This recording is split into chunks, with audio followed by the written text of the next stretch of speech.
Researchers are still trying to investigate whether or not a woman has a so-called G-spot. Now, that was a phrase that was coined back in the 1980s, the early 1980s, by a German researcher who said that there was a part of a woman's vagina, internally, obviously, where it was sensitive enough that if a penis repeatedly hit that spot, a woman would orgasm, right? Since then, researchers have been debating whether or not that's true.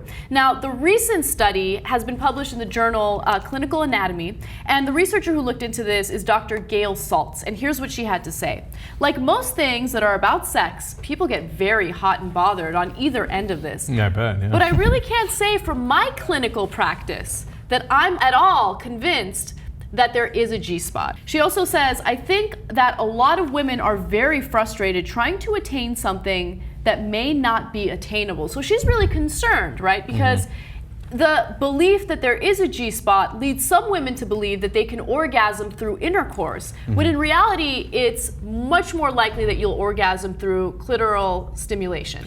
Right. Look, I've always been torn on the G-spot because everybody, like, you'll hear the things, oh, no, if you go to the left and to the right and then up and then a little down, okay, and then like people will be like in there with, you know, the cave thing when you go down in the mines and like looking for it and stuff. And so I was always a little dubious. On the other hand, when they say you cannot achieve orgasm through intercourse, that's just not right. I mean, I don't know. Maybe I'm like... Wait, if you can't achieve... They're saying that the G-spot doesn't exist. Okay, but then they go on to say there is no such thing as... orgasming through intercourse. Vaginal penetration, yes. Yeah. Okay, so that is what they're saying in this study, which I think... Look, I think it's really questionable to have a blanket statement like that. Yeah. The truth is, there are some women who orgasm through intercourse, right? But I would say that for the vast majority of women who can orgasm, it's through stimulating the clitoris. See, but I find that far more acceptable, what you said. I believe that to be the case, no question, right? I'm really dubious about this study.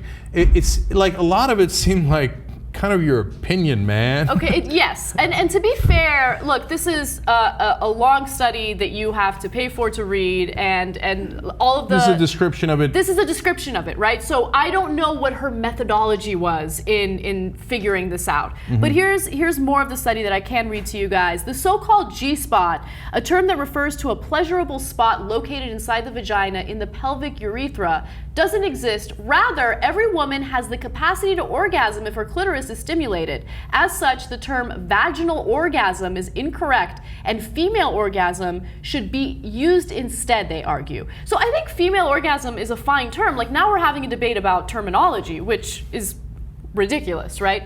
But women orgasm in all sorts of ways. We're built in different ways, right? We have the same anatomy, but we have certain things that turn us on. And also, I think that she's discounting the importance of the mental state of the woman, right? Because for men, I think it's much easier to orgasm physically, whatever, it's not a big deal. But for women, you have to be in the right mental state. For some women, the clitoris needs to be stimulated. For some women, they can orgasm through intercourse. Someone had told me that every single woman can squirt, which I thought was...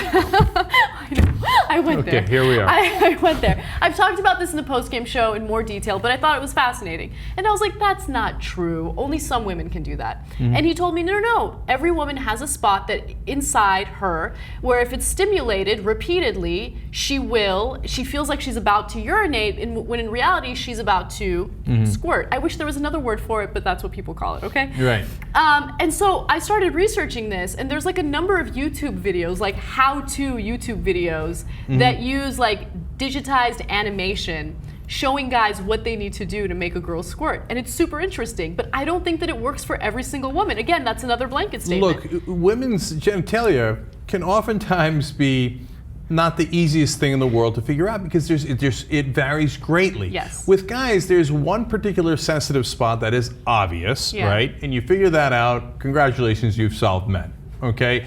Now, whereas with women, it's a little bit more complicated. And some have a labia that's larger and some don't, that exposes some things and leaves things unexposed, etc. So to make blanket statements about, no, I got this thing figured out, right? You hit this button and you hit that button and everything's great or nothing is great, is nonsense, okay? So now, having said that, the most interesting part of this is the picture that we want to show you guys. So the clitoris is now both inside your vagina and then some portion of it is exposed. It is like a penis, okay? It's just that you don't see most of it, okay? So there you have, females on the left side there, A, and then you have obviously penis on the right side there. Right. And so it comes from the same thing, right? Yeah. So let me just make a quick point about that. That's the reason why the whole thing about stimulating the clitoris makes sense, right? Because if it's like a male penis, we know how to get a man off. Right. So you should know how to get a woman off based on her anatomy, based on what you saw in that picture. Now, look, but a male penis is sensitive all around. It's just very sensitive in one place. Right. That's why, again, women might feel sensitive in other parts. Yeah. Right? And that could lead to different things, and that's why you shouldn't overgeneralize. But I'm not sure that people knew that there was a penis inside of every vagina. So it's around 8 weeks where the genitalia starts developing for the fetus, right? So if you have the X and Y chromosome, you produce 2 different types of hormones. One is testosterone, which is obvious, and the other one is AMH. And that leads to the development of the penis and the scrotum. Now, the lack of testosterone and AMH leads to the development of the clitoris, urethra, vagina, and labia, right? So it isn't until 8 weeks that kind of starts happening. It's really fascinating stuff. We start all as, it's not exactly right. As blobs. Well, first of all, we are blobs, right? But it starts with the same matter, right? In the beginning, until the hormones come in, you're look like a female, right? That's really super rough because you don't look like much. It's 8 weeks, right? But then the penis develops because of the hormones, right?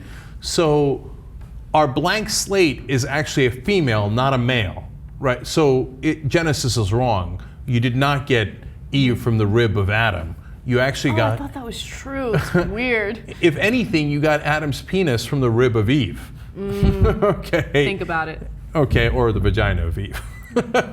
And so that's why we have the same body parts, but formed differently. Yeah. Right? Yeah. And when you think about it that way, it makes a lot more sense. It's so interesting. Isn't that great? I love it. Yeah. Yeah.